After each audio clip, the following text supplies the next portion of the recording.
All right, so hello everybody. Thanks for joining us today. I'm Rachel Flum, the Executive Director at the Economic Progress Institute, and we appreciate you bearing through us with the technical difficulties. I was saying earlier that this is our second webinar that we're hosting today, and I feel confident we'll have new and different tech challenges for this call, but hopefully we will still get through it together. We're really glad to have everyone join us in combination with the Latino Policy Institute and the Immigration Coalition of Rhode Island to cover a really important topic of helping immigrants navigate through this COVID crisis. We know that a lot of the issues we're going to follow or to highlight today could be their own webinars, but we wanted to provide some big picture overview of programs and supports that immigrants can access at this time, and just to help clarify what the rules are. And we certainly can go deeper on issues if people feel like they need it as follow-up. Also, we're joined today, in addition to LPI and the Immigrant Coalition, with the Center on Justice. Thank you, Jen Wood, for being here with us, as well as Hannah Torres, Linda Katz, and Karina, where's your last name? Sorry, Perez. I am, again, Rachel Flum, Executive Director, and I just want to do some technical pieces around the housekeeping. So you will all stay on mute. When the speakers are speaking, I will unmute them. We have gotten a significant number of questions, and the presenters will try to address those questions as they go through their presentations. But if you have other questions, please add them into the chat. We do have an hour and a half for the call, so we will be able to take, we hope, questions that are asked during the call. So first, I want to unmute Hannah Torres, who is the coordinator for the Immigration Coalition, to say some welcoming remarks. All right, let's see. Nope. I think we're good. All right. Hi, everyone. Thanks, Rachel. I'm Hannah Torres, the coordinator for the Immigrant Coalition. And the coalition is made up of 35 organizations that work on statewide efforts to protect immigrant rights through advocacy. And then we also work on ensuring immigrants have access to essential services such as public benefits, access to healthcare, access to legal services, etc. And so during the current public health crisis, we have shifted our focus to the effects that COVID-19 is having on immigrants in our communities. We recognize this population is the most vulnerable during the crisis because they're left out of most federal and state relief. So today's presentation will go over the support and resources that are currently available to immigrants in our state. And we know there's a lot of frustration that immigrants are left out of most assistance, and so we are organizing around that issue as well. We've been conducting outreach to state leaders and elected officials, as well as national organizations who are working on this issue in their states. So we will keep the community informed of any new updates, and you can also reach out to me via email at htorres@deary.org if you want help in this effort. I think my contact information will also be in the slides. So thank you again for joining today's webinar. I hope all your questions are answered and you're able to take this really important information back to your communities and your workplace. That's it from me. Rachel, I'll pass it back to you. Great. Thanks, Hannah. Yep. All right, let's see. Okay, so again, we will share the recording and the slides after the webinar, as well as a number of resources and hopefully answers to questions that are still outstanding at the end. I would like to point out that we do have a number of resources on our website, which is economicprogressri.org. There should be a banner at the top for our COVID-19 website. There are a number of resources both in English and in Spanish on a number of issues, including some immigrant focused fact sheets. In addition, the Center on Justice also has a website that is focused on Corona-19 page. Is that one called Corona-19 instead of COVID-19? No, they're both COVID-19 pages. So other resources are available there as well. And again, we'll send out an email to everybody who registered with the recording, the PowerPoint, and those resources. Again, everyone is on mute, so please ask any follow-up questions in the chat, but we did receive a number of questions and the presenters will answer them as they go through. So our first presenter is Linda Katz, who is the Policy Director with the Economic Progress Institute. And then we will have Jen Woods, the Director of the Center for Justice, who will share information about housing and utilities. And then Karina Valencia, sorry Karina, I messed up your name before, who is the Immigrant Coalition's attorney. And she will walk us through how COVID has impacted services at the USCIS offices and embassies. So welcome, and let's get started. Let me unmute Linda. Okay, Linda. Okay. Hi, everybody. It's really great to see such a broad and diverse group of folks participating on this webinar, and I think it's going to be really helpful for all of us too as we do our work together. So I want to talk about the focus of today's webinar. We're going to be talking about Rhode Islanders who are undocumented, and as folks know, those are people who either cross the border without papers or overstayed a visa. These folks don't have work authorization or a social security number.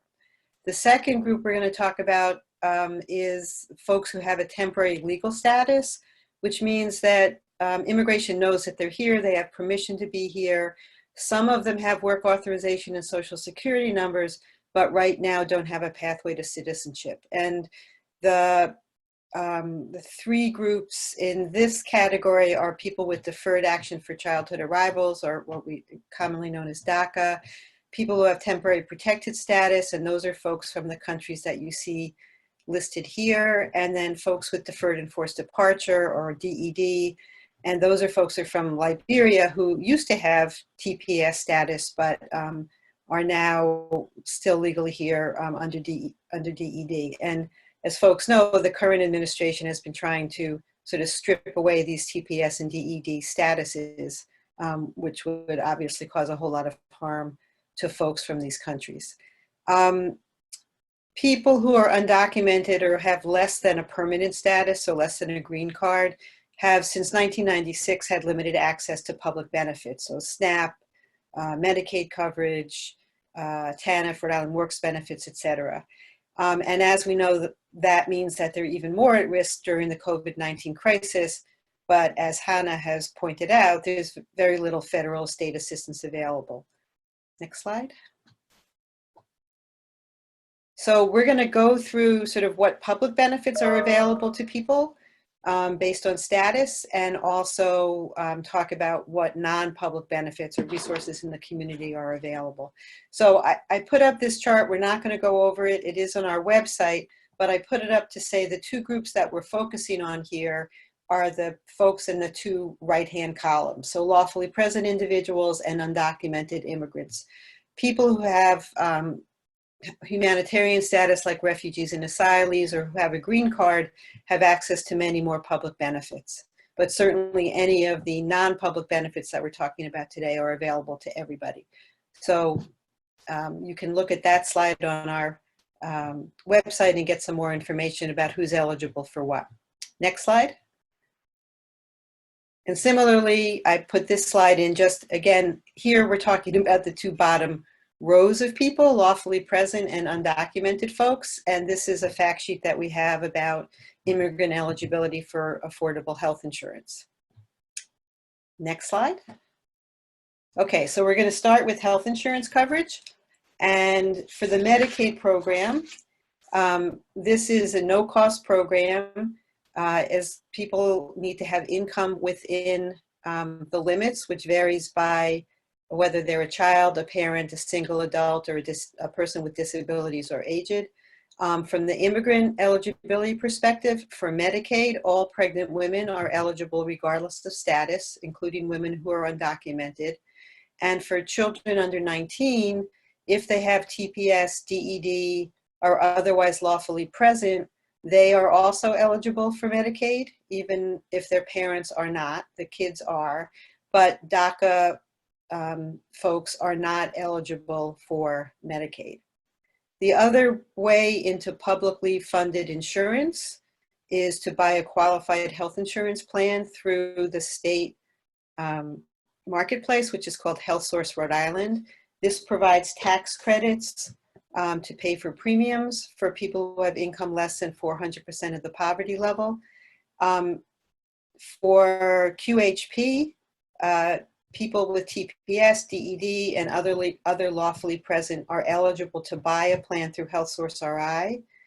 But again, folks with DACA status are not eligible to buy through HealthSource RI.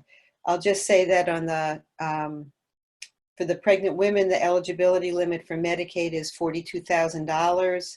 And for kids under 19, the income limit is $55,000. So of course you could have a family where the kids are eligible for Medicaid who are lawfully present and the parents are not, but they can buy a coverage through HealthSource RI. So when can people apply for this coverage? For Medicaid, somebody can apply anytime.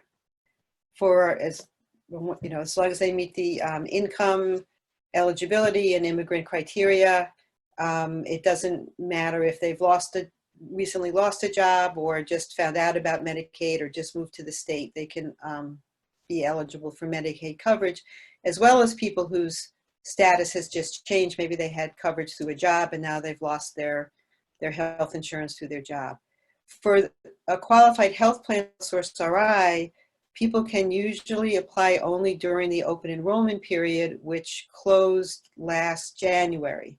However, there's a special enrollment period, which is also called a SEP, that has been set up so that if somebody was uninsured, they didn't enroll during open enrollment, they can now enroll through April 30th, so through the end of this month, through that special COVID-19 special enrollment period. In addition, if somebody becomes uninsured due to a job loss or other life change, or somebody has just moved to the state, they can apply for HealthSource RI coverage within 60 days of that event. So if somebody has been working, they lost their job, if their income is now low enough, they'd be Medicaid eligible. If their income is too high to get Medicaid, they could purchase coverage through HealthSource RI. And again, undocumented people can take advantage of either of these programs, but lawfully present folks who have a Social Security number can. And a nice thing in Rhode Island is that you don't have to apply at two different places for Medicaid or for QHP. Everybody can apply through the HealthSource RI website or over the phone at the phone number that's listed here. And then depending on the person's income, they would either be determined Medicaid eligible or eligible to buy a qualified health plan. And there can be mixed cases where kids might be eligible for Medicaid, but their parents are not. And that can all happen through this one site application process. Next. Okay, so many people we know that we're talking about, particularly uninsured individuals, are not eligible for publicly funded health insurance. And the best place for folks to go who don't have a status or don't have a status that qualifies them for publicly funded health insurance is to contact one of the health centers. And these health centers are all around the state. The best place to find out is to go on their website at rica.org. They serve adults and children. I think generally for all we're talking about, people can also contact 211 and they can direct folks to a health center or to other services. Clinica Esperanza accepts adult patients only. You have their phone number here. And the free clinic is usually another source of healthcare for people who don't have status. But I recently went on their phone, called their phone, and it says that they're not currently accepting any new patients. But they are a good resource to keep on top of. So, important information about testing for COVID-19. We have to think everybody knows that, many of us have been involved in trying to make sure that the state is making testing available to everybody, and that they especially, they have started to do a better job, I think, of making sure that there are testing sites that are accessible to people in low-income communities and for people whose first language is not English. But sort of the big picture, first of all, in order to be eligible for a test, you have to have symptoms. So we don't have universal testing right now. If the person has a doctor, you would call the doctor and describe your symptoms and ask for a referral for testing, and might be referred to one of the drive-up test sites at CCRI in Warwick or Rhode Island College in Providence.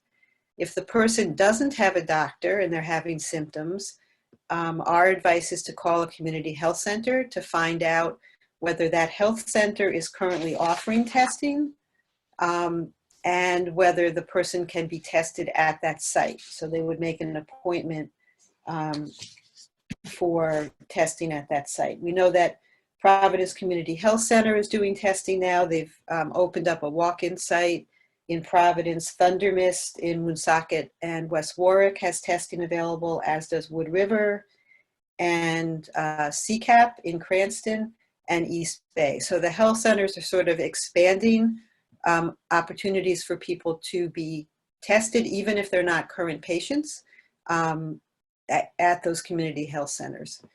And then Care New England has set up a site I wanted to put on here where Memorial Hospital used to be, but I guess the building is, we know the building is still there.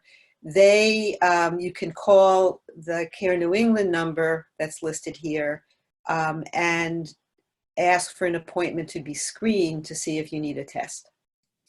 And Linda, Yes.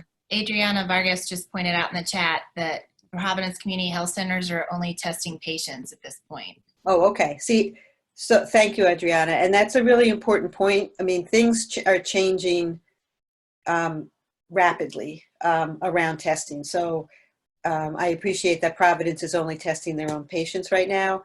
I think there are hopefully there are plans to expand that, as the state really does need to expand where the Latinx population can go for testing and low-income people can go for testing in a walk-in basis. So yes, I see Adriana saying that Providence is planning to expand soon. So again, that's why I recommend sort of starting with calling the community health center in your area and asking what the situation is in terms of people who may not be patients of the health center to come in for testing, as well as people who are, certainly people who are patients would be able to go in for testing. Okay, next slide. Then there is the CVS drive-up testing opportunity. People can apply online. You have the address here. You're screened online, and if found to meet the criteria to have a test scheduled for an appointment. However, a limitation for people who don't have status is that you have to have a picture ID. So they have a requirement both for a picture ID and to show that you're a resident of the state of Rhode Island. They're lenient on what you can show to establish that you're a resident, but they are strict on having to have a picture ID. So that forecloses a bunch of people from being able to use the CVS drive-up testing. Clinica Esperanza has drive-up testing. Again, it would be on an appointment basis, so the phone number is here to call and see about being able to go there. And generally on the Department of Health webpage, they keep updating their information about testing. And so you have the information here. They've broken it out by people who have insurance, people who don't have insurance. I'll just note that they actually have Providence Health Center listed as one that's open for testing for everybody. So some of that information may not be 100% accurate either. Just a follow-up point, Adriana points out that if a person doesn't have a provider, Providence Health Center will take them on as a patient, and she listed the number in the chat. Right, great. And I think we will list, we haven't yet, but we'll post on our website a list of all of the community health centers and their direct number, and that also whether we know if they're doing testing for people other than their own patients. And I just want to also emphasize, and I think we've heard Dr. Scott talk about this on the briefings, that we're also focused on COVID-19 and symptoms and getting treatment, but it's really important for people to still go for the health care that they need. So prenatal care for pregnant women and vaccinations for the kids. So the health centers, again, are a great place to go for just regular care, as well as finding out whether they're doing testing for COVID-19 for folks who are not their patients or who then become their patients. Okay, hospital care. So if people wind up in the hospital, and certainly we hope they don't, there's emergency Medicaid is a provision of the federal Medicaid program that provides for coverage for emergency situations. So it's primarily care in a hospital for any person who otherwise would be eligible for Medicaid. So their income is below the limits, but they don't have the required immigration status. So a single adult, for example, who has income less than $16,000 and is undocumented can't get Medicaid because they don't have the right status, but if they wound up in the hospital, they would be covered by emergency Medicaid and their bills would be paid. The other option for coverage of hospital services is through charity care, and all hospitals have a charity care program. They're available to people regardless of immigration status. Depending on income, either all or part of the person's bills would be covered if they're unable to pay. And it's the hospital business office that would help the person, or should help the person, apply for the coverage, as well as they're going to help you help the person apply for Medicaid too if they're eligible. Next slide. Okay, SNAP, food assistance. And so everybody should put a big star next to this one because this is very timely. There's a program called Pandemic EBT, or PEBT, and this is available for all children eligible for free or reduced price meals during the time that school is closed due to the emergency. So right now, as you know, the governor has announced that schools are closed through the end of this year. They would have closed on June 20th. PEBT is available through that date. There are children who are already enrolled in SNAP. Their parents saw an increase in their SNAP card on April 20th. But the children who are not enrolled in SNAP, so this will include undocumented kids in families in which both parents and children are undocumented, or where the parent does not have status but has been afraid to apply for their citizen kids. They are all getting in the mail this week a PEBT card for each of their children. And we've been doing some outreach with school districts to try to make sure that all of the families know that this card is coming and that they should use it because it's safe for immigrants to use. It's being sent. All kids are eligible to go to school regardless of status, happily. And so all of those kids who otherwise would get free and reduced price meals are getting that card. In some districts, that's all children. So in Providence, because the school has a certain designation, all the kids who go to school in Providence are getting this PEBT card. In other cities and towns, it might be by the school. So I know there were some questions like for Newport, how can we get the word out to folks? We all need to be working together, and if people have ideas about how we get this out, that would be great. So far, Providence, Pawtucket, and Central Falls are putting a flyer in the grab and go meals this week for the so that families will see that. There is we have a fact sheet or a flyer on our website that was created with a number of folks on this call, and the sort of headline of it is from Amor and the Immigrant Coalition. So hopefully those are trusted folks that people will take the information and feel comfortable using it. And the Providence fact sheet has a number of immigrant serving organizations on it as well. So next slide. This is, it's a lot of money, so people should not forego this. The first card that people are getting is giving them $193 for each child. The May card, people should keep the cards, then they'll be sort of reloaded as regular SNAP EBT cards are. On May 15th, each child will get $119, and on June 15th, $74. So it's less in June because schools are over on June 20th.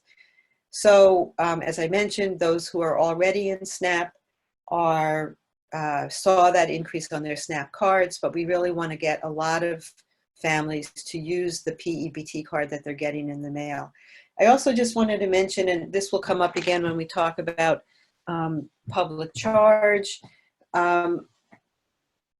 many immigrants have always been afraid of applying for benefits that their citizen children might be eligible for if the parent is undocumented. And with the public charge rules from this administration, the fear of applying for benefits has become even more severe. So another thing that we work a lot on with the Immigrant Coalition and others is trying to combat that fear so that people don't forego the benefits that can help them meet basic needs. So for regular SNAP, we really encourage that families feel comfortable applying for SNAP benefits for their citizen kids. This will not raise public charge concerns for the parent, and it's safe to apply. DHS has to keep information confidential. And again, because this PEBT will only last through June, it's really important if the family is otherwise eligible for SNAP to follow up and get the regular SNAP benefit. Linda, there are a couple of questions about the age of the student. If they're older than 18, are they still eligible? Is it just based on school status? Yeah, it's to replace school meals. So if a student was older than 18 but enrolled in a school, still enrolled in school, I have to double check on this, but I would think that if they were enrolled in school, that get the benefit. If they're not in school, they wouldn't get the benefit because it's replacing the school meals. So that what happened was that RIDE gave the Department of Human Services a list of all of the kids who were enrolled in school, and then DHS added the benefit to the family's SNAP card, and then if they weren't in the SNAP rolls already, then they sent out the separate PEBT card. So this included sending them to families where the school has one address for the kid and DHS had another, which would not be uncommon because families move and they may not have reported that change of address to DHS. So those families are also getting the PEBT card. But it's the kids who are undocumented or the kids who are in mixed status households who would not be eligible for SNAP or who may not have applied for SNAP, who we want to try to pick up with this benefit. So there are a couple questions around whether younger kids in pre-K or Head Start would be eligible. But, so turns out that, I just learned this yesterday, if the pre-K is associated with a school, yes. If it's pre-K at Head Start or private, no. And again, that's because it's linked to the school meals program. So it's an unfortunate distinction, but that's how it's working.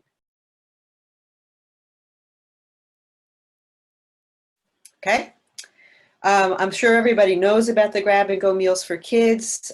So just point out that you can get both the PEBT card and still use the grab and go meals. It's available to all children regardless of status. There's no ID required. At most sites, any child can show up and get a free meal. At some sites, they're also allowing the parents to pick up the meal for the child if the child is attending that school. And you need to go on the Department of Health website to find about the particular, where the distribution sites are and the dates that they're open and the requirements of each individual site.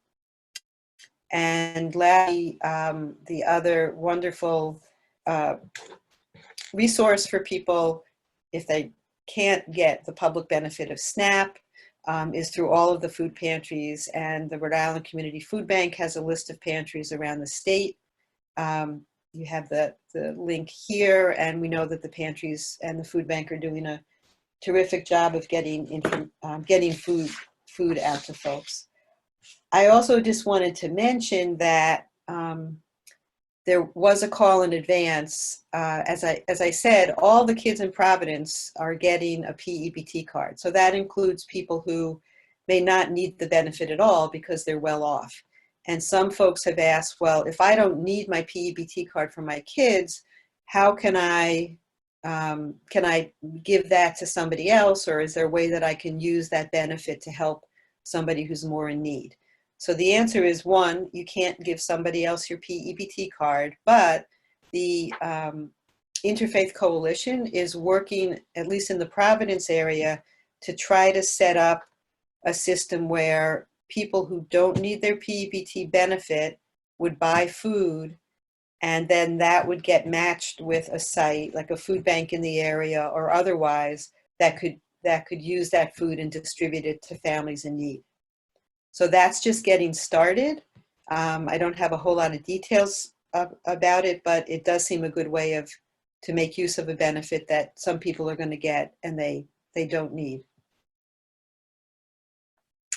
Okay, the next food assistance to talk about is WIC, and I assume that many people on the call are familiar with the WIC program, which provides both a food benefit, food vouchers for people, as well as nutrition education for pregnant, postpartum women and children under the age of 5. There is no immigrant requirement. People are eligible regardless of status.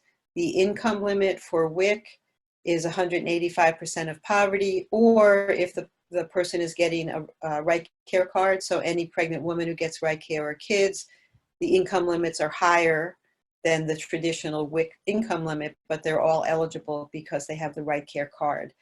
And the Department of Health WIC office has been very proactive in terms of trying to put in place, make sure that people can both apply for WIC, get the services that they need when the offices are now closed. So in-person visits have been replaced by phone contact. They've been making changes to the food package, to the food vouchers, so that people can buy things that are available when there might be limited availability. So a pound of cheese instead of 12 pounds of cheese, and milk, and expansion of yogurt and so forth. So that information is posted on the DOH website, where you can go both to find a site if you're newly eligible for WIC, or to also find more information about the meal packages. Okay, I'm going to send this over to Jennifer now to talk about housing and utilities.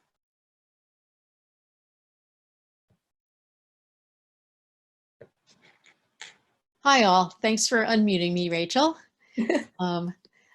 My name's Jennifer Wood, and I'm the director of the Rhode Island Center for Justice. And we're here today as one of the members of the Immigrant Coalition to provide you with some information about housing and utility protections that are relevant to immigrants. So first off, there's a lot of confusion in the community about what the situation is with housing and evictions in particular during this public health emergency. And there's a lot of discussion in the national media and in the local media about eviction moratoriums and rent strikes and things along those lines. So we wanted to give accurate information to everyone about what the rules are right now in Rhode Island. Fundamentally, there's nothing in Rhode Island that has stopped evictions other than the closing of the courts. So there isn't an executive order from the governor that states that there is a moratorium on evictions, for example. Instead, the Chief Justice of the Rhode Island Supreme Court has closed all Rhode Island state courts until May 17th for anything but emergency hearings and emergency business. And emergency business is mostly being conducted remotely. Attorneys or members of the public have to call in or go online to contact the court if there is an emergency need. So I do want to emphasize that the courts are open for issues like domestic violence protection, for any issues where someone might be at risk of physical harm, they've been assaulted by their landlord, anything along those lines. The courts are open and can offer protection to members of the public for those kinds of critical issues. But the courts are not accepting the filing of new evictions until after May 17th. And that's critically important because everyone listening to this knows that almost a fifth of the civilian workforce in Rhode Island is experiencing unemployment at this time, either full unemployment or a significant reduction in wages. And therefore, there are many, many Rhode Islanders who are already behind on their rent and who will become more behind on their rent as this crisis continues. So if it were not for the fact that the courts are currently closed for routine business, it is our expectation that thousands of evictions would have already been filed, many by landlords who themselves are under the same economic pressures and who may be facing mortgage foreclosures if they don't get paid in the coming months. So it's a very complicated economic situation, but at the present time, the courts are closed, no new evictions can be filed, and landlords cannot evict tenants, even tenants who are behind on their rent, until after the courts reopen. And that doesn't mean that people can be evicted on May 17th, because there are procedures in place that require that a landlord notify the tenant that they're behind on their rent, file an eviction, then there are different periods of time depending upon the basis for the eviction, and then the tenant has the opportunity to go and tell their side of the story. But it's also very important that all of you are sharing with those whom you assist that the rent is still owed. We got a lot of phone calls in the early weeks of this crisis from people who said, oh, I heard I don't have to pay my rent because the courts are closed, so I'm cool, right? And the answer is no. If people have been able to access unemployment benefits or have any other sources of income during this period, it's still critically important to remain as up to date as possible on rent. Because when the courts do reopen, evictions will be accepted by the court, and then everyone's going to have to work things out and get caught up on their rent. So on the next slide, we are giving some practical advice about what to do if people have lost their job or lost income during this pandemic. As soon as a tenant knows that they're experiencing economic distress, they should let the landlord know and notify the landlord, I've lost my job, I've lost income. In some instances, in public housing or in publicly subsidized housing, that may even result, that notification of a lowering of income may result in a lowering of rent if the rent is tied to their income. So it's very important to make sure the landlord is aware of that. At the same time, the tenant can ask the landlord for a payment plan. Landlords are also, many of them, as I mentioned, losing income or losing employment. And so they may also understand the situation and hope to get at least a partial payment on rent. So because the courts are going to reopen and because evictions will be filed, we're really encouraging people to have a dialogue with their landlord to the extent humanly possible, keep some kind of records, write down, I called my landlord on this day, this is what we discussed. If there are text messages going back and forth, save them, because this is the evidence that people will need when the courts do reopen, when evictions are filed, if places like our office and Rhode Island Legal Services are going to be representing people in an eviction, that's the kind of evidence that we will provide to ask the court for some flexibility so that people won't just be immediately evicted. Critically important also, and unfortunately a lot of tenants skip this step, especially when they're in economic distress, keep some evidence of payments made. So whether that means getting a receipt, getting a text message that acknowledges receipt of a payment made to a landlord in these periods of social distancing. Sometimes the rent probably isn't going to be paid face-to-face, but might be paid through a electronic means or with a money order, but it's really important to keep evidence that of any partial payments or payments that were made. Next slide. And just real quick, Jen, someone's asking if you're expecting there will be an influx of evictions being filed when they are open on the 17th. Yes, so there's a lot of discussion going on right now about getting a rental assistance program in place in the state, about perhaps requesting that the court open up a special eviction diversion court or mediation programs, but none of those programs are in place yet. And so basically, if nothing were to change from business as usual and the courts were just to reopen, we know based on the unemployment data that there would be thousands of evictions filed in the first month, because there are thousands of Rhode Islanders who have been employed since before April 1st. And that means that they probably did not have the capacity to pay rent in April and most likely will not have the capacity to pay rent in May. So just to be realistic, we do expect a significant influx of evictions to be filed. And a lot of people in the advocacy community around housing are working diligently every day to try and put some special procedures in place to reduce the impact of that. But in the meantime, the advice I'm offering today is just practical advice that tenants have within their own power to protect themselves to the extent possible as the courts do reopen over the summer.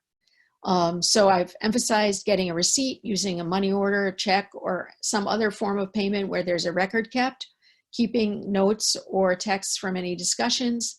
And all of these things would present evidence to a judge later. It's not as if tenants will be able to demonstrate that they paid all of the rent, because they're not likely to have been able to.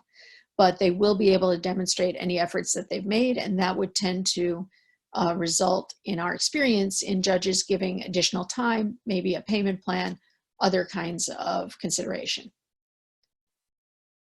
So moving on from housing, but before I do, it wasn't on the slides because the information is just emerging over the last 24 to 48 hours. The state is going to be announcing either end of this week or early next week a $1.5 million rental assistance program. We don't know much about how the program will be structured, what its priorities will be, but the presumption is that this would be for individuals who can demonstrate that they've been adversely affected by the public health crisis. They've lost their job, they've lost wages, and have been unable to pay their rent.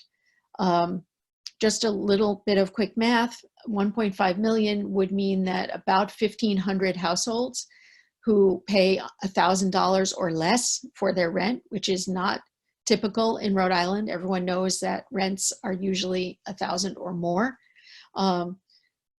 Only a small number of households would be able to be helped by this initial program, but it is definitely critically important that there is going to be some rental assistance funding set aside. And as soon as people know more, I know that EPI and LPI, the hosts of this webinar, will be able to get that information out to all of you. In terms of utilities, the situation with utilities is a little bit different. It's not simply that courts are closed and therefore evictions can't happen because the process can't happen. The Public Utilities Commission actually did affirmatively act to prohibit utilities from terminating service at least until May 8th. The May 8th date coincides with the current date that the governor has assigned for the state of emergency and for the stay-at-home order. So it's possible that the shutoff protection will extend if the governor continues the state of emergency. And we've also argued that the shutoff protection should continue as long as the schools are closed, because with the requirement for distance learning through the end of the school year, obviously students who are trying to distance learn and participate in their public education cannot do so if they don't have any electricity. So there's a logical connection there. But for right now, we know that all utilities regulated by the Public Utilities Commission, so that's gas, electric, water, and sewer, are not permitted to terminate customers who are behind on their bills until at least May 8th. That policy will be reviewed by the PUC in the first week in May, and we will be advocating that it be continued for the reasons I've already mentioned. But at that point, they may begin to permit the utility companies to reinstitute their process for terminating customer service. And again, like evictions, that doesn't just happen with the flip of a switch. The customer has to be notified. There's an opportunity for the customer to request a hearing, etc. So there are some processes that would stay in place. For those customers who were already terminated before the moratorium on utility shutoffs began, there is an opportunity, and many have done so, I think, to be restored for 10% down on past due bills. So Jen, there's just some clarifying questions. Previously shut off customers, meaning people who haven't had service during the emergency? Correct. Or, yeah, well, no one would have been shut off since the PUC's first order in March because they prohibited that. But people who were shut off in February and March, for example, although there are probably very few because of the winter moratorium, but anyone who might have been shut off even last fall before the winter moratorium went in place, usually there's a much more significant down payment required for the restitution of service, restoration. But now for anyone who has previously had their utility service terminated at any time, and they're still residing in that premises, they can actually get restored for 10% down on their past due bill. And then do you know if the PUC is taking comments to extend the moratorium? Yes. So next week would be the week, early in the week, to get comments in, and we will be, on behalf of the George Wiley Center and on behalf of low-income consumers generally, filing to request a continuation of that moratorium, at least until the end of the school year. And others will be requesting a more extended moratorium based on the fact that the economic injury of this period is clearly going to extend well beyond and into the summer. So we definitely encourage all of the participants in today's discussion to reach out. All you have to do, it doesn't have to be anything formal. All you have to do is email the Rhode Island PUC. There, you can go to their website, and it's a very simple thing to just email informal comments saying, I support the continuation of protections against utility shutoffs due to the economic consequences of the public health emergency. And in the last round, where we had to get the extension from April into May, there were probably 100 members of the public who simply emailed the PUC with that sentiment, and I think it really carried a lot of weight with the PUC that people took the time and effort to do that. There's a question here about the rental assistance that I mentioned that's being announced. And the initial rental assistance program from federal emergency funds is being defined, but there's also a lot of discussion about using some of the federal stimulus funds that have come into Rhode Island that are not restricted to provide further rental assistance beyond the initial announcement of the 1.5 million. And on discount rates, it's also critically important. A lot of individuals may not realize, particularly if they've just lost their job and previously had enough money to pay their utility bill, that National Grid for gas and electric customers has a low income discount.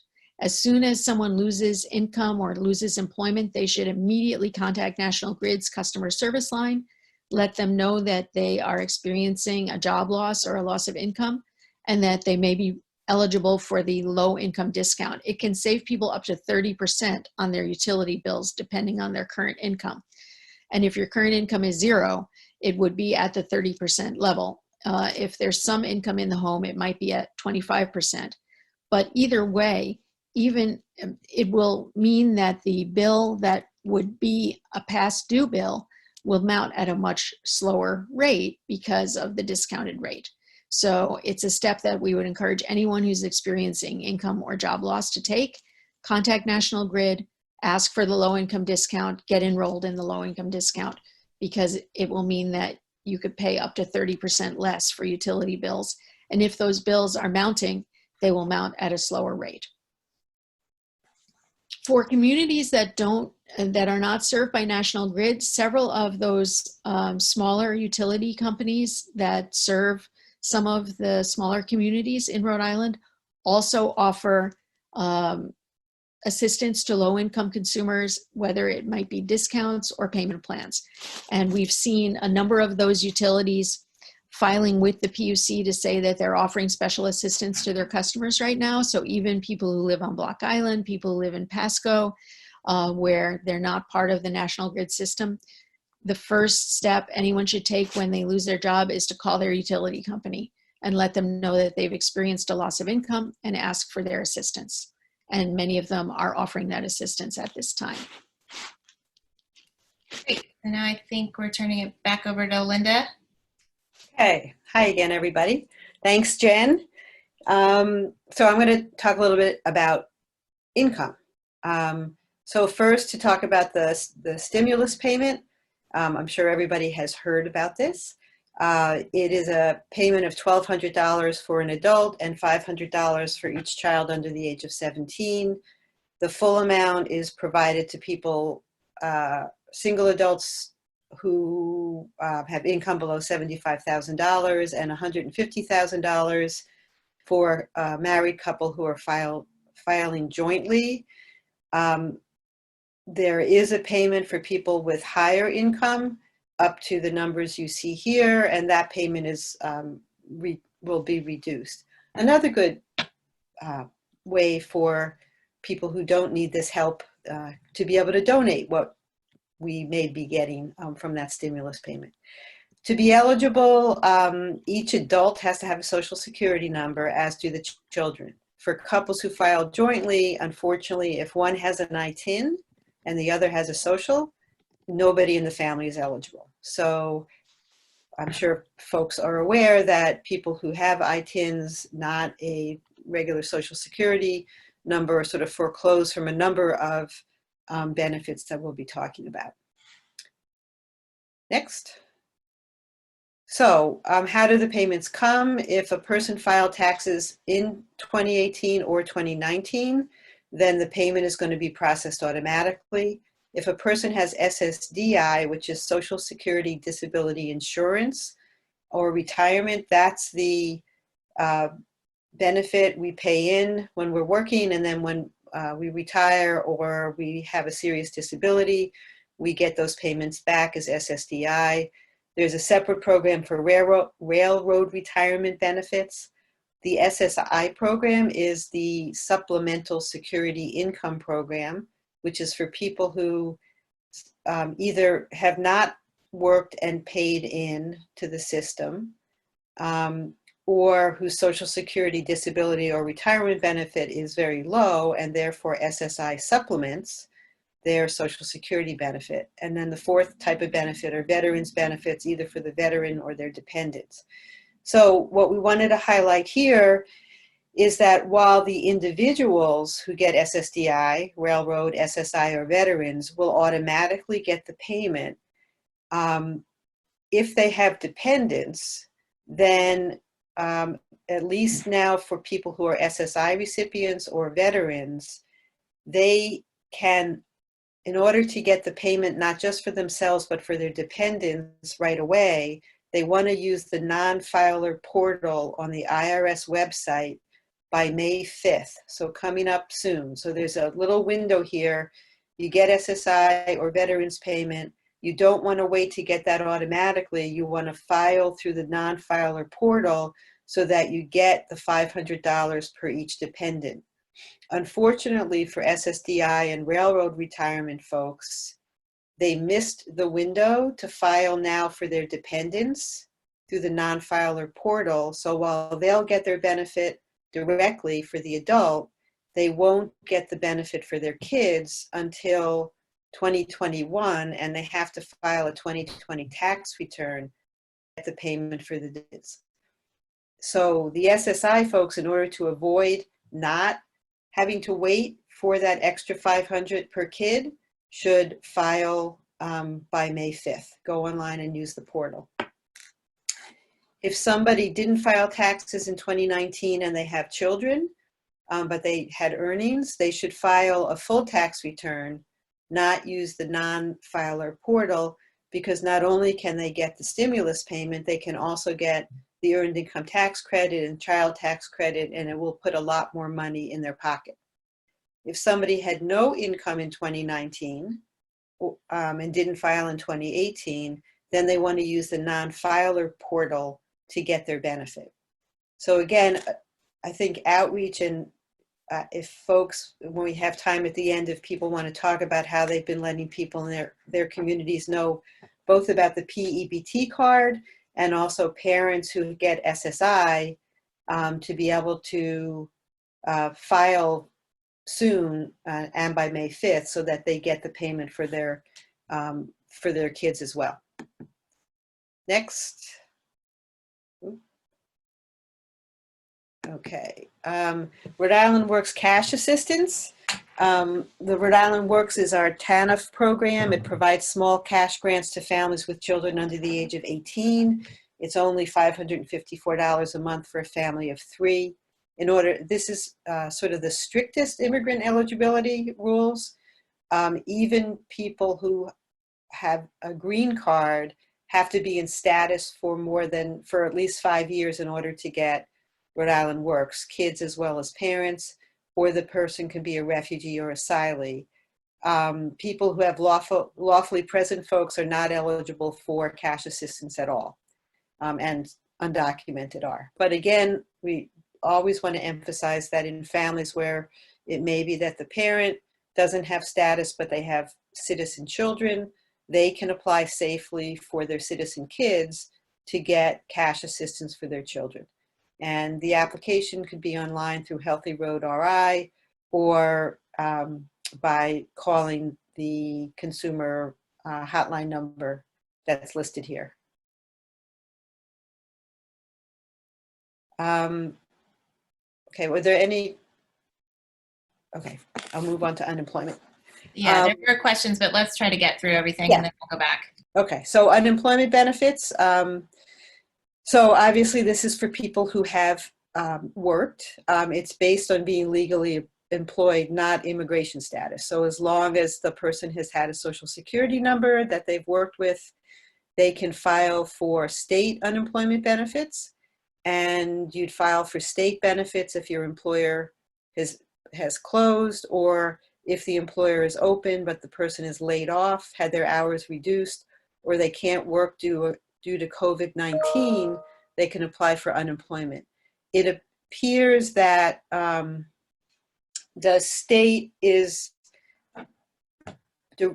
using the state unemployment benefit program as widely as possible in terms of eligibility. So if I had to leave my job because my child's daycare or school is closed, I can get unemployment benefits. If I had to leave, and that would be a COVID-19 reason. If I had to leave because my child, I had to care for my mother who was ill because of COVID, I might be able to get unemployment benefits. So that's the state unemployment benefit program. Then the federal government has created the Pandemic Unemployment Assistance Program, which is to fill in for people who are not eligible, traditionally eligible for state unemployment benefits. So that includes people like independent contractors, folks who are self-employed, gig workers, who never could come through the state unemployment system, as well as people who may not have qualified for state unemployment benefits, such as part-time workers, or they've exhausted their state UI, or they just haven't paid enough into the system. So these folks can apply for the PUA benefit as long as they're fully or partly unemployed due to COVID-19. This program right now will expire by December 31st, unless it's extended by the federal government. Next. The way to apply is to go onto the DLT website. The benefit payment is based on earnings, both for the regular UI and for the PUA benefit. You will see on the website there are sort of 3 doors to go through to apply for the benefit. That gives a sort of top line, apply here. What we know is that if somebody applies for the UI benefit and for some reason DLT determines they're not eligible and instead they should be applying for the PUA, the person gets a notice saying, sorry, you're not UI eligible, submit an application for the through the PUA door instead. But the benefits will be retroactive if they're found eligible under PUA. We wish it were one system, sort of like health insurance for Medicaid and the QHP, but it's not. It's sort of 2 separate doors and pathways. The second federal benefit that has been created is that anybody who's getting unemployment, whether that's the federal PUA or the state UI, gets an extra $600 a week. That's retro to March 16th, I think, and it will be available through July 31st.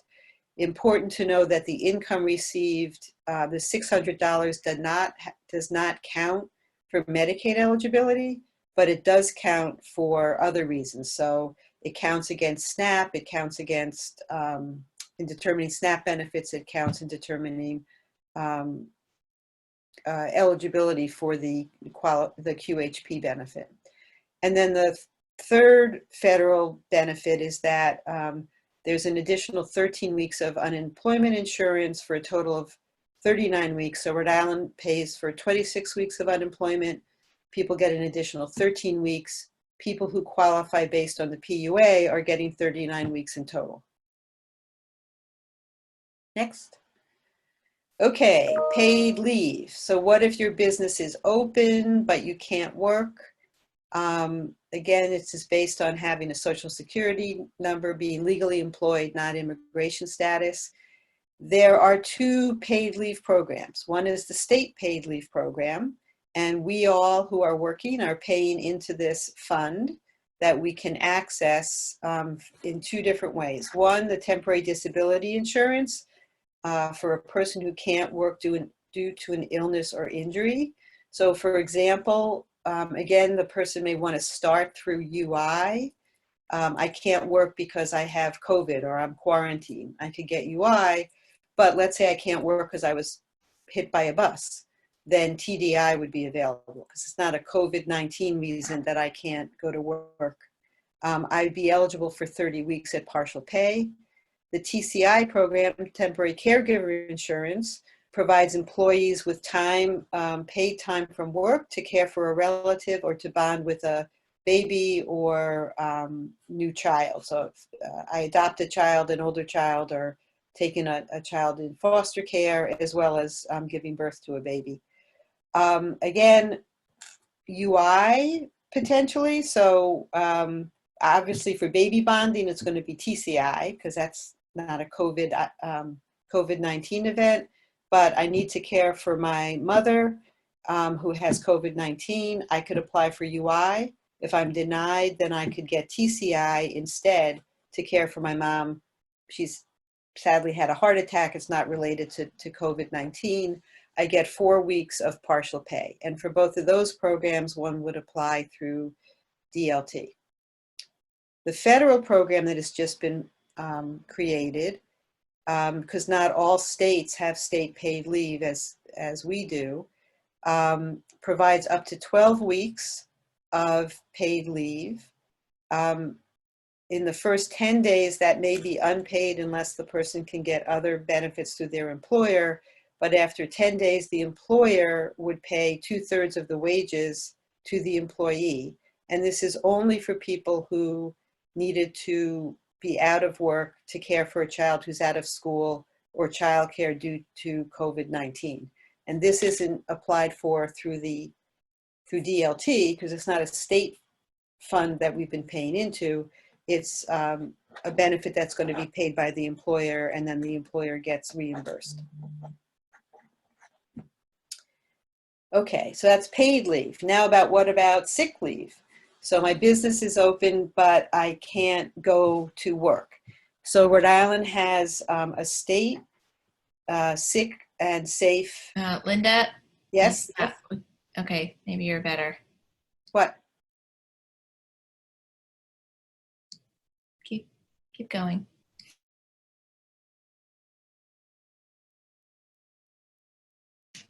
All right, hold on. There seems to be some problem with your. Let me try. Can you hear me now? Is that okay? Yes. So the Rhode Island laws provide for paid sick and safe leave for people who have to take time from work to care for themselves or for a loved one. It's up to 40 hours in a year period. One applies through this for their employer, and it would be paid leave if the employer has 18 or more employees, and if the employer has fewer than 18, it protects someone from being fired for having taken that leave. This is an area that a lot of advocates are working on to try to make it applicable to the smaller employers as well. And again, the status is based on working, not on your immigration status. So as long as you have a social security number, so folks who have temporary protected status, DED, DACA, would be, if they've been working with their social, would be eligible for this benefit. The federal emergency sick leave, again, many states don't have a state sick leave program as we do. The federal emergency sick leave provides up to 80 hours. And again, it's just limited to people who need to take time from work due to COVID-19. So they are sick or quarantined, or they're caring for a child if the school or childcare is closed. The person would apply for this through their employer, just like Rhode Island sick leave. They get full pay if the employee has COVID-19 or symptoms of COVID-19, and that's why they can't work, and 2/3 of their pay if they're caring for a child. It applies to employers with 500 or more workers are exempt from having to provide the federal emergency sick leave. Okay, so now we're going to, from sort of all the different supports for immigrants. So, we hope that we've given you some good information about how to help people with food and housing and utilities and income. We're going to move now into the public charge and immigration information. So a number of people had asked questions in advance about public charge. And I expect that everybody on the call knows about the fear that has been caused in the immigrant community, in many ways unnecessarily, by the federal government's changes in the public charge rules. So let's just talk briefly about what is public charge. This applies when an immigrant applies for a green card in the US or for a visa to enter the US from their home country. And the question that immigration asks is this person likely to use certain public benefits? The test used to be much narrower in the past, and these changes, which have morphed even from the proposed regs from 2 years ago to the final regs, have just caused people to be reluctant to go into the DHS office to apply for benefits that they may need. So the first thing is that immigration has issued a statement that testing, treatment, and preventive care for COVID-19 will not count for public charge. And next slide. This has always been the case that public charge does not apply at all if you have a green card and you're applying for citizenship. No public charge questions are asked, or if somebody is applying for or has refugee, asylum, or other humanitarian status. We've been doing, through the Immigrant Coalition, workshops around the state. I was very disturbed at one of the meetings. A parent came up and said, I have a green card and so do my kids, but I've been afraid to go in and apply for SNAP benefits even though I don't have enough to eat. Public charge will not affect that family at all, because as a lawful permanent resident, when they apply for citizenship, there's no public charge issue. It can apply to LPRs who leave the country for more than 6 months for when they return. But big picture, applying for citizenship, no public charge issue.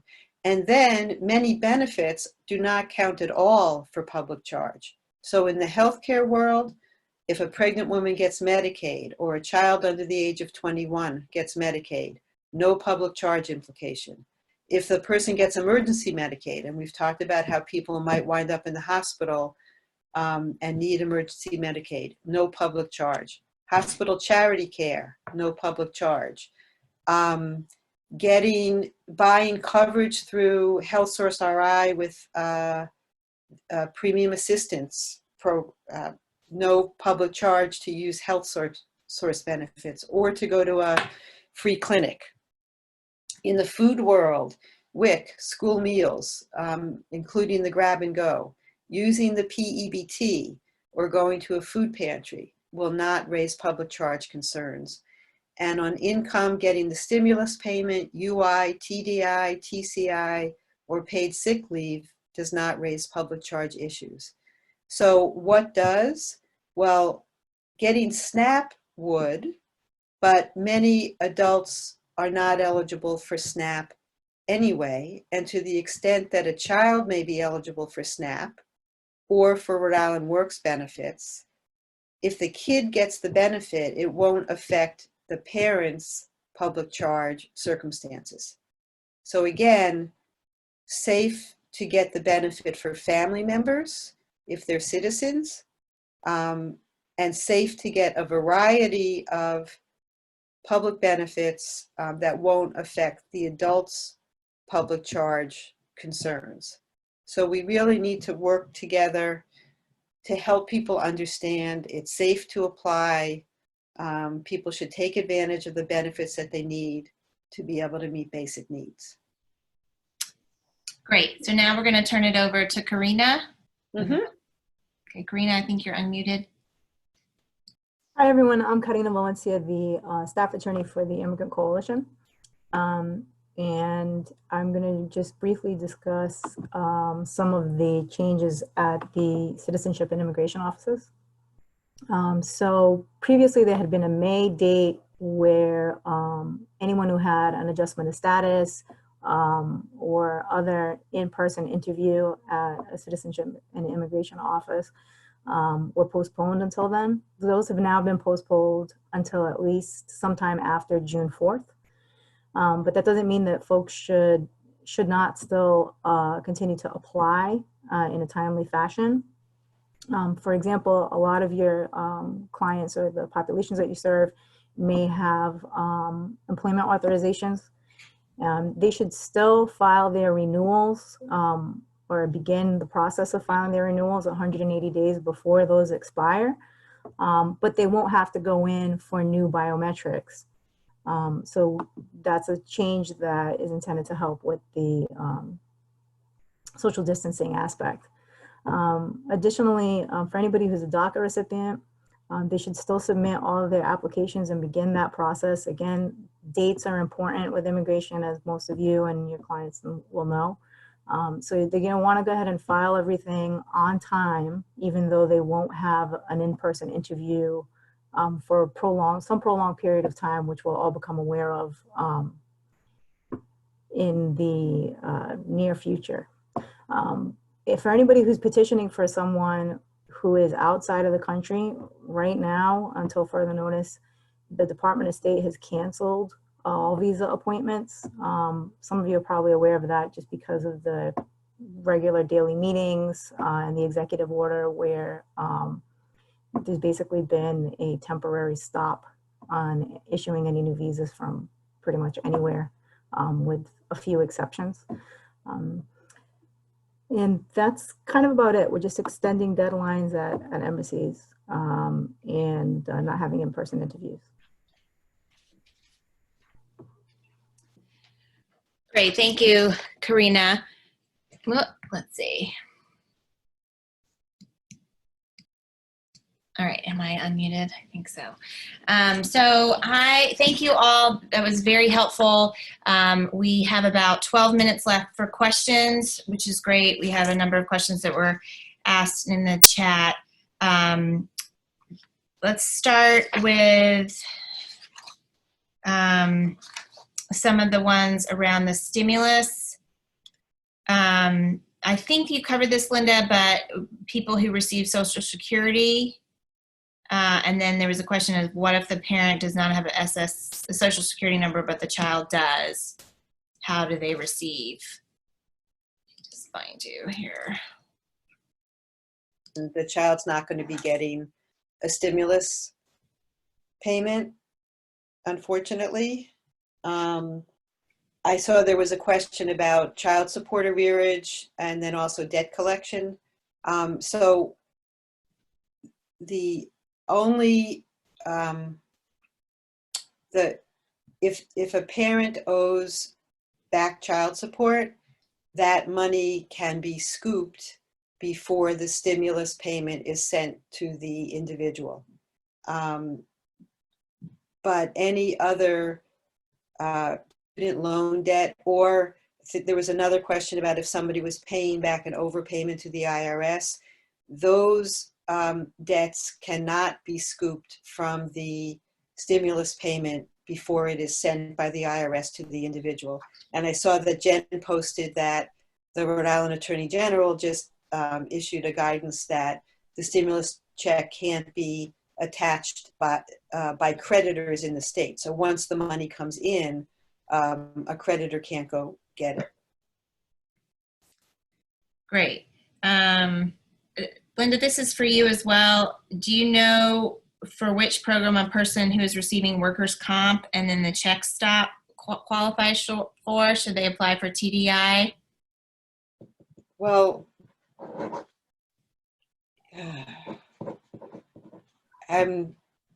so they were getting workers' comp because they became disabled when they were on the job. That's how you get workers' compensation. So sort of depends what their situation.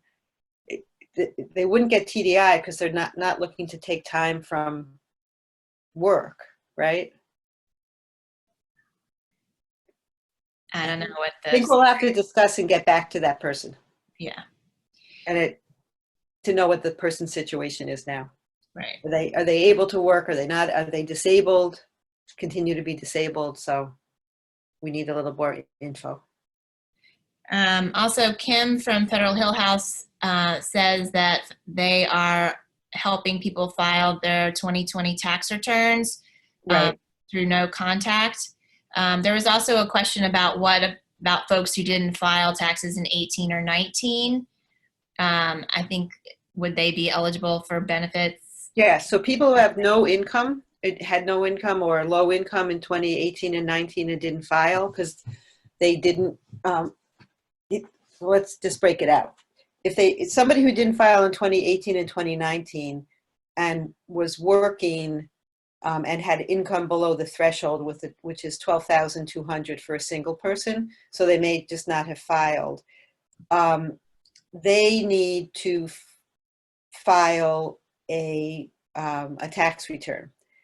We want to point out the difference that if the person has kids and they worked and earned any amount of money in 2019, they want to file a full tax return, not just the fast tax return through the non-filer portal. And because the parent, if it's a family with kids, they can get other tax credits besides the stimulus payment for their children. So the earned income tax credit and the child tax credit. And that can give the family a lot more money than just getting the stimulus payment. So people, if you worked in 2018 or 19, you didn't file because your income was low and you have kids, file a full tax return now. And the VITA sites, which was just referenced by Federal Hill, it has the right place to go for help filing that full tax return. For somebody who is a single person and didn't file in 2018 or 19 because they didn't have enough money, it wasn't worth it for them, they should now go through the non-filer portal on the IRS website to get their stimulus payment, and they'll get the $1,200. Okay, thank you. I hope that's clear. So, Jen, we have a question for you. If a person who's been working for 20 years without legal papers and loses their job because they've closed, how can that person pay their rent and other bills since they don't receive benefits for unemployment? Is there a safe place where I can look for help without fear of deportation? So thank you for that question, because I was just raising my hand to make a related point, which is that we are working very hard to ensure that any of the rental assistance programs or other programs be open to everyone without any exclusions related to immigration status. So even though some of the government programs like filing for unemployment are not open to undocumented people, the funds that come to the state and then the state reprograms them to provide rental assistance or mortgage assistance or other kinds of support to meet basic needs. We are advocating, and I think there's already been some success in Rhode Island in making sure that all of those programs be open to all Rhode Island residents without regard to immigration status. So as each of these programs opens up, like the 1.5 million in rental assistance right now, should be open to all Rhode Island residents without regard to their immigration status. And as additional programs become available, that will be what we will be advocating for. Everyone who's prepared this webinar will be advocating for that and many others. So that is the goal. And those programs are expressly meant to be available to anyone who's a resident of the state. And Jen, maybe you want to answer this too. Javier is asking, has there been any talks or advocacy work done to create a state-run fund for the undocumented community in Rhode Island? Yes, the Immigrant Coalition was on a series of phone calls yesterday with national experts. You know that in California and in some major cities in the United States, funds have been established to try to provide some financial support to those who are ineligible for the federal stimulus funds. And, you know, so for example, in California, the state government and private sources have made a $500 payment available to people who could not get the $1,200 stimulus payment. So that is something that we are pursuing here in Rhode Island, but it is not in place yet. This is Linda. I would just add, as Hannah said at the beginning, if folks are interested in helping to work on that, they could send her an email, and her email address is on this sheet. I think, you know, the more voices to carry this message, the better. Yes, and then let me just, Karina, there's one for you, so let me unmute you. There's a question about, I have a client who's in asylum limbo. She started the process and got to the point of receiving USCIS appointment letter for her fingerprint, then everything went down. Can you say if she's an undocumented person or an asylee? Sure. The client in that scenario would not be an asylee unless and until they are granted asylum. However, because they have an asylum application that's pending, if they don't get a decision from USCIS or from an immigration judge and 180 days have passed since they filed, they should be eligible to file for a work permit at that point. Thank you. I think those are most of the questions that were included in the chat. Let's see, we have one more who is asking, currently helping any residents from the city of Providence only with heating assistance and rental assistance for undocumented. They can call in the chat. So there's information. Again, we're going to share both the webinar, the PowerPoint slides, fact sheets that on different issues that have been included in this, and then we also will have the chat so we can follow up with any other questions that were answered online. But thank you all for joining us today, and if there are no other questions, we will close out.